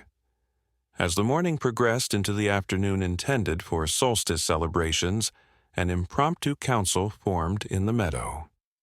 The bears remained as silent witnesses while Lily explained the valley's history, the original conflict with the bears, her childhood role in establishing understanding, and the covenant that had allowed human and wild to flourish together for generations. Some of the scientists listened with open skepticism, others with growing fascination. Dr. Chen took constant notes, occasionally asking questions that revealed a mind struggling to reconcile scientific training with the undeniable evidence before her. "So, you're suggesting," she said during a pause in Lily's explanation, "that the unusual biodiversity and ecological stability of this valley result from intentional cooperation between species, a genuine interspecies communication network?" Lily smiled at the technical language that attempted to categorize what valley residents simply lived as reality. "I'm suggesting that when humans stopped trying to control the forest and started listening to it instead, both flourished in ways neither could alone." As the council continued, Lily became aware of new arrivals observing from the meadow's edge. Valley residents, concerned by her absence from the solstice celebrations, had followed the signs of her passage. Emma stood beside Connor Adams, both watching the proceedings with the patience of those who had witnessed the extraordinary become ordinary over decades of valley life. Behind them gathered others. Michael Hayes, now an elderly man who had transformed from the village's most aggressive hunter to its most passionate advocate for forest preservation. Jacob Bennett, whose healing knowledge had expanded to include treatments derived from plant wisdom shared through Lily's communication with the forest. And many younger faces, the next generation raised to see bears not as threats, but as fellow inhabitants of a shared landscape. Professor Blackwood noticed the gathering crowd and stiffened, perhaps sensing his expedition's vulnerability despite their advanced technology. "You arranged this as a show of force," he accused Lily. She shook her head. "Today is the summer solstice, our most important celebration. When I didn't return for the ceremonies, they came looking for me, as any community would for its members." She gestured toward the gathered valley residents. "This is what true security looks like, Professor. Not weapons or walls, but connections so strong that your absence is immediately felt and responded to." The afternoon light had begun to soften toward evening when the council finally reached its conclusion. The scientists would be permitted to remain, but under conditions that honored the forest's boundaries. No samples would be taken without explicit permission from Lily as keeper. Only Dr. Chen and 2 assistants would be allowed to visit the valley settlements to learn their practices of sustainable coexistence. And before any knowledge gained could be shared with the Eastern Federation, it would be reviewed by a council of both human and forest representatives to ensure it would not enable exploitation. Impossible conditions, Professor Blackwood objected. Our mandate requires comprehensive sampling for laboratory analysis, and what you suggest about review by forest representatives, it's scientifically absurd. Yet the trembling earth was not absurd? Lily countered gently. The gathering of normally solitary bears was not absurd. The shadows that still watch from the forest edge. Are they also figments of unscientific thinking? The professor had no ready answer for this. The day's events had confronted his rational worldview with experiences that defied conventional explanation. He looked toward his team, many of whom had been visibly affected by the demonstration of the forest's consciousness. We should accept their terms, Doctor, Chen urged, her expression alight with the excitement of genuine discovery. This isn't a limitation, Alexander. It's an unprecedented opportunity to study interspecies communication from within rather than as outside observers. As the scientists debated among themselves, Emma approached her daughter, embracing her briefly before studying the outsiders with the wisdom earned through raising a child who had changed the course of an entire valley's history. They bring the old thinking back to our doorstep, she observed quietly. The belief that understanding comes from taking things apart rather than experiencing their wholeness. Lily nodded, feeling the weight of her responsibility as keeper. Yet some among them sense there might be another way. The younger woman, Dr. Chen, she has eyes that still know how to see. And what of the shadows in the trees? Emma asked, glancing toward where the presences of the first guardians remained partially manifest. It's been many years since they revealed themselves so openly. They remember the time before the Covenant, Lily explained, when humans approached the forest only as masters, never as students or partners. They appear now as reminder and warning. The debate among the scientists concluded with a compromise. Professor Blackwood and most of the expedition would return to report their preliminary findings, while Dr. Chen and 2 colleagues would remain in the valley for deeper study under Lily's guidance. The copper bear and its elderly companion seemed satisfied with this arrangement, rising from their vigilant positions and moving toward the forest edge with unhurried dignity.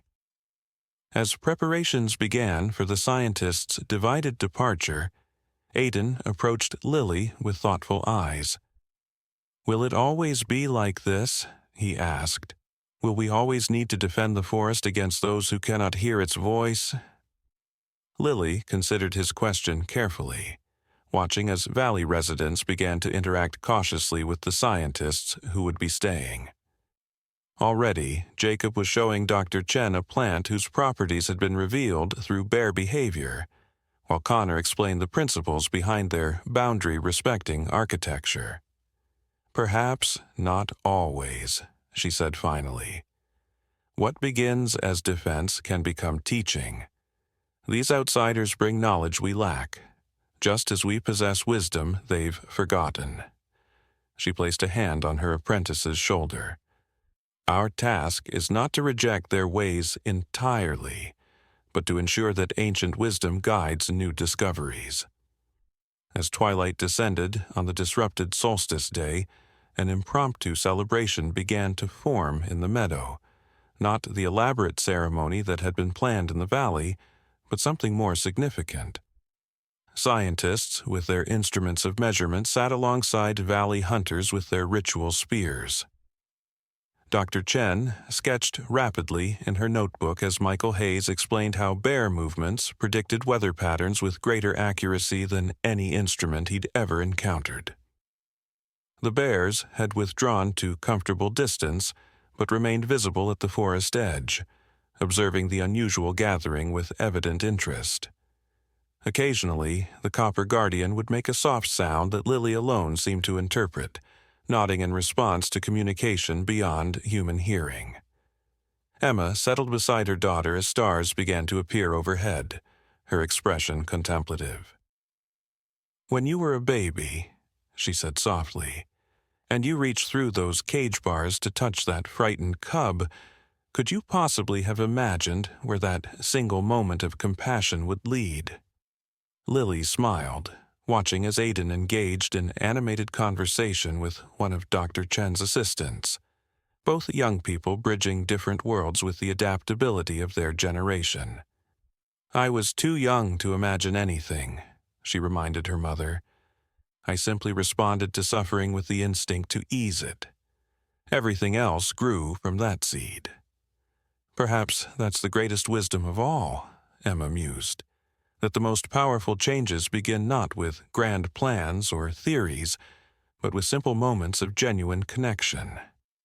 As night deepened over the meadow, the unusual gathering continued its tentative merging of worlds, the technological and the intuitive, the scientific and the spiritual, the human-centered and the forest-minded. It was an imperfect harmony, filled with misunderstandings and moments of frustration, as different vocabularies struggled to express shared concepts. Yet, in that very imperfection lay hope, the recognition that true wisdom emerged not from perfect agreement, but from the willingness to remain engaged across difference. In the days and weeks that followed, the valley would face new challenges as Dr. Chen's research revealed both opportunities and risks. The Eastern Federation would send representatives to negotiate more formal arrangements, bringing promises of medical advancements alongside thinly veiled interest in resource extraction. The balance Lily maintained as keeper would be tested repeatedly as outside influences introduced both valuable innovations and potentially destructive ideas. Yet, through each challenge, the foundation remained solid.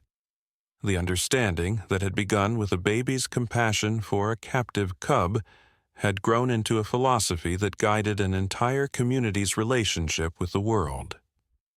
The bears remained partners rather than subjects, the forest a teacher rather than a resource, and the boundaries between species permeable to communication while still respecting essential differences.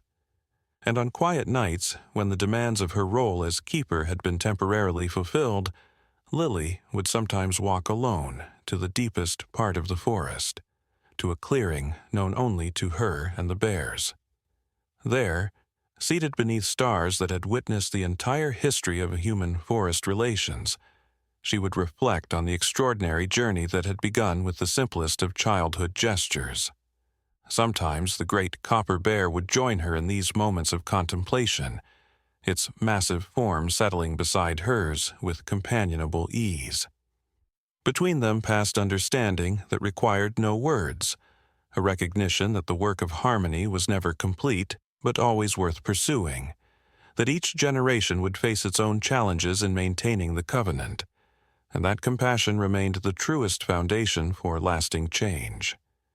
And if visitors from distant places expressed amazement at a community where bears moved freely among human dwellings, where children were taught to read forest signs as fluently as written language, where the boundary between settlement and wilderness existed, not as barrier, but as permeable meeting ground, they would be told the story that had become the valley's defining legend.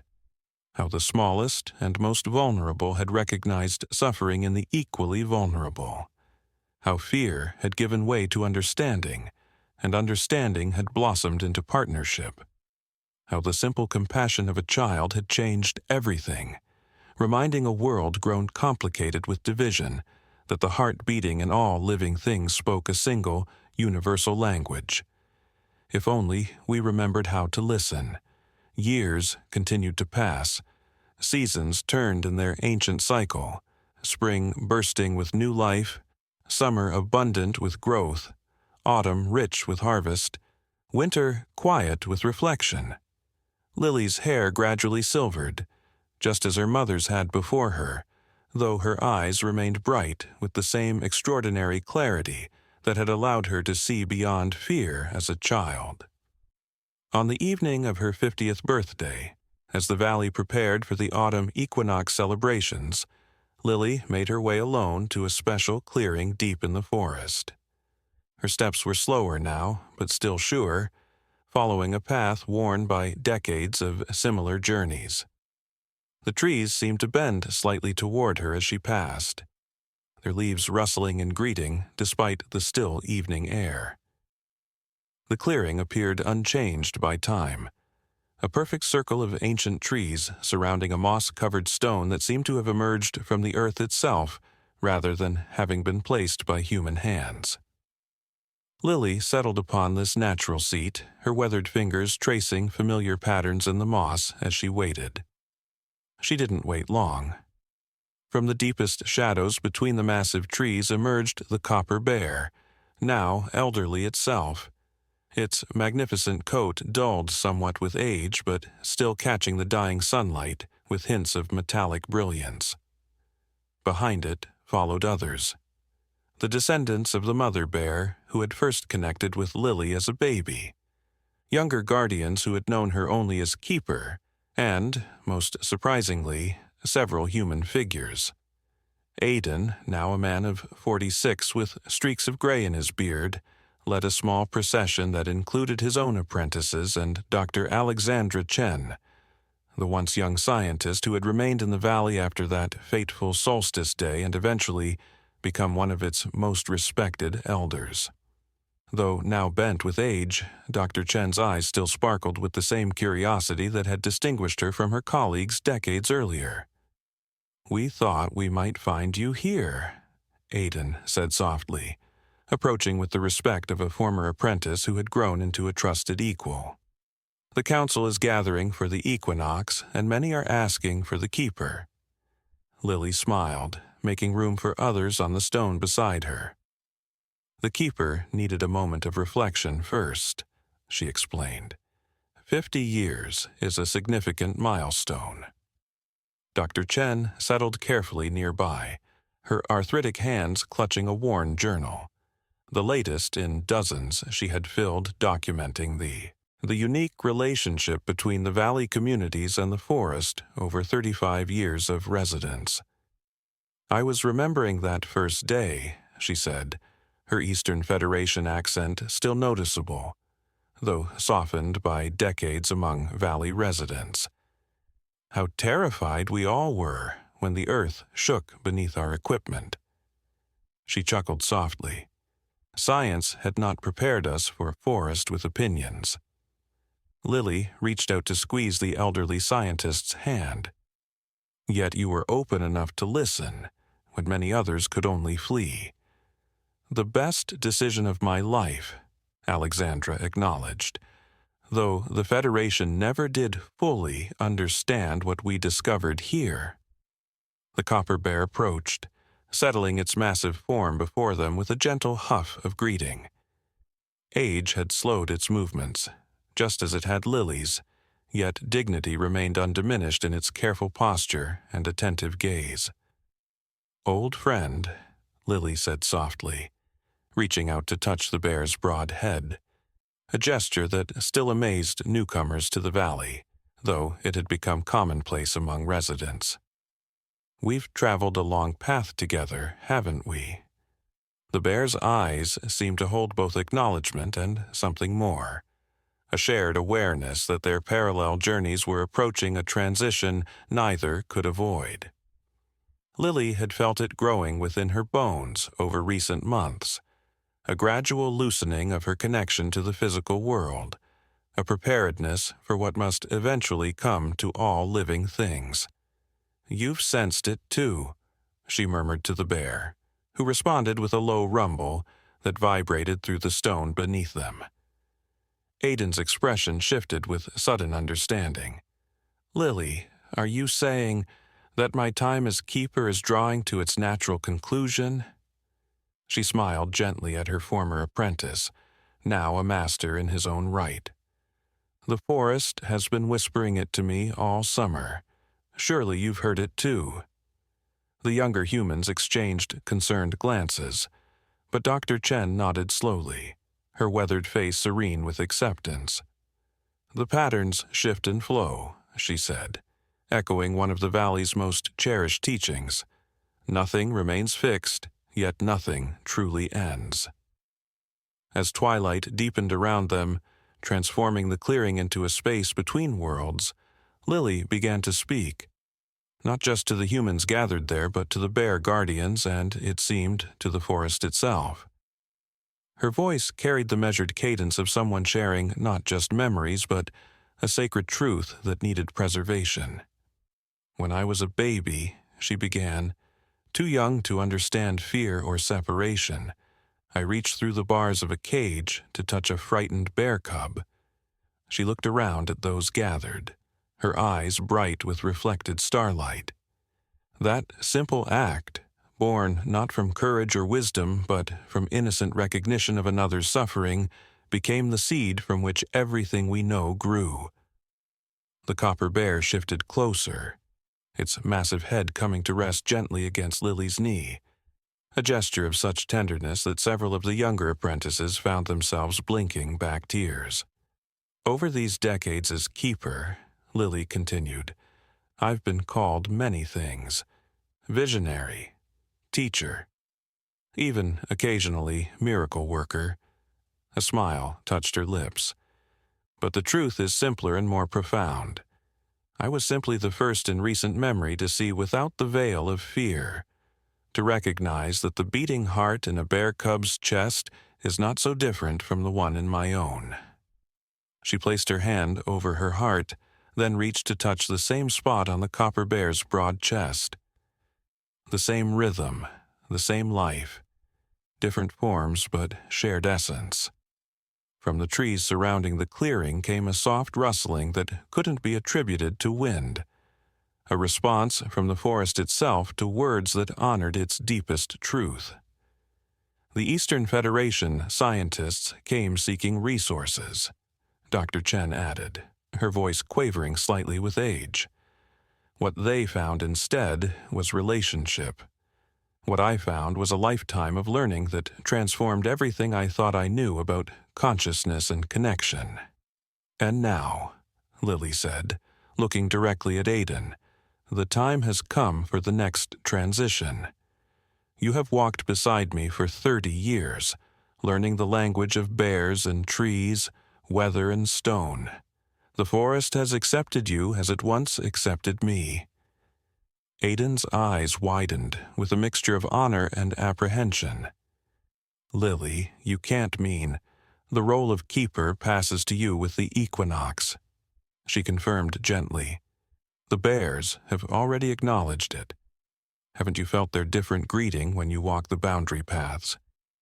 The copper bear lifted its head, fixing Aiden with an intent gaze that seemed to pierce through all pretense and uncertainty to the core of the man's being. After a moment, it made a soft sound of affirmation that required no translation. "But what of you?" one of the younger apprentices asked, voicing the question that created a knot of emotion in every heart present. "If you're no longer keeper." Lily's smile deepened, radiating a peace that transcended the melancholy of transition. "I will be what I've always truly been. A child of the forest, a friend to bears, a keeper of stories rather than a keeper of knowledge." She looked up at the stars now visible through the canopy opening. "And eventually, when my body has completed its journey, I will become part of the forest itself, as we all do in time." The copper bear rose then, moving with slow dignity to stand directly before Lily. With ceremonial deliberation, it touched its nose to her forehead, a gesture witnessed only during the most sacred transitions in valley history. A current seemed to pass between them, visible as a brief shimmer in the air that connected woman and bear in tangible communion. When the moment passed, Lily's eyes held a new depth, not diminished but transformed, as if she now saw with more than human perception. The bear stepped back, then turned toward Aidan, repeating the gesture with the same solemn intent. "It is done," Lily said softly, as the bear returned to its place in the circle. "The covenant passes to a new generation." As if in response to her words, a sound began to rise from the forest floor. Not the threatening rumble that had greeted the scientists decades earlier, but a harmonious vibration that seemed to emanate from the earth itself. It grew gradually, resonating through stone and root, bone and blood, until every being in the clearing felt it as their own heartbeat. Among the trees, shadows shifted and coalesced, the first guardians, the old ones, becoming momentarily visible as they had on only the most significant occasions in valley history. Their forms suggested ancient connection between all living things, part human, part animal, part something else entirely that existed before separation created the illusion of difference. Dr. Chen gasped softly, even after decades still awed by manifestations that defied her scientific categorization. "The original relationship," she whispered, "before we forgot how to see it." The vibration continued, neither threatening nor soothing but simply true, the voice of the forest speaking in its most fundamental language.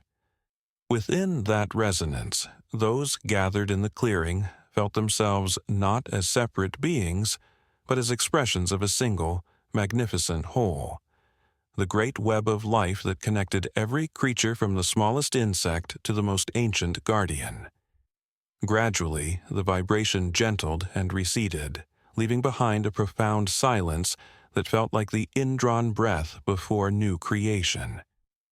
The shadows among the trees dissolved back into ordinary darkness, though a sense of presence remained. Watchful, accepting, eternal. Lily rose from the stone seat that had supported her, reaching out to take Aidan's hand and place it where hers had rested. "The circle continues," she said simply. "What began with a child's compassion now flows through all of us. The understanding that we are not masters of the forest nor separate from it, but part of its living wisdom." The copper bear made a soft sound of agreement before turning to lead its companions back toward the deeper forest. At the edge of the clearing, it paused, looking back one final time at the woman who had once been a baby, reaching through bars to touch its ancestor. In that gaze passed a lifetime of shared history, moments of crisis averted through cooperation, seasons of abundance created through mutual care, and the steady, patient work of maintaining harmony between worlds once thought irreconcilable. As the bears disappeared among the trees, those remaining in the clearing felt the weight and wonder of the moment, an ending that was simultaneously a beginning, a transition that honored both past and future, while remaining fully present to the sacred now. "Come," Lily said finally, her voice gentle yet strong with certainty. "The equinox celebration awaits, and there are stories that must be told while stars cross the sky and fires burn in remembrance and anticipation." Together, they made their way back toward the valley settlements, where homes built in harmony with the landscape glowed with welcoming light. Children played in twilight gardens, while elders prepared ceremonial foods. Scientists from distant federations conversed with local hunters about sustainable practices, their different vocabularies gradually merging into shared understanding. At the center of the largest gathering space, a fire pit had been prepared for the equinox blaze that would burn through the night of perfect balance between darkness and light. Around this space, the entire community would soon gather to witness Aidan's formal acceptance of the Keeper's staff and Lily's transition to honored elder. But before joining the celebration, Lily paused at the edge of the forest for one private moment of gratitude. She placed her hand against the trunk of an ancient oak, one that had stood witness to the entire journey from her babyhood to this moment of transition. "Thank you," she whispered, her words meant for the tree, but extending to encompass everything the forest had taught her over a lifetime of listening, "for showing us the way back to what we had forgotten." A gentle breeze stirred the oak's leaves, creating a susurration that sounded remarkably like a response. Neither goodbye nor greeting, but acknowledgement of a truth beyond words. That the greatest wisdom often comes from the simplest understanding. That compassion creates connections stronger than fear can sever. And that sometimes it takes a child to remind us of the heart that beats in all living things. With peace settling in her soul, like the evening settling over the valley, Lily turned toward the waiting community, toward the future her single act of childhood compassion had helped create. Behind her, the forest stood eternal and ever-changing, guardian and teacher, separate yet connected in the great mystery that bound all living things in one magnificent whole. And somewhere in the deepest part of that ancient woodland, a bear cub was being born, bright-eyed and curious, ready to continue the covenant between wilderness and humanity that had begun with a baby's gentle touch and would continue as long as there were hearts willing to reach beyond the bars of fear toward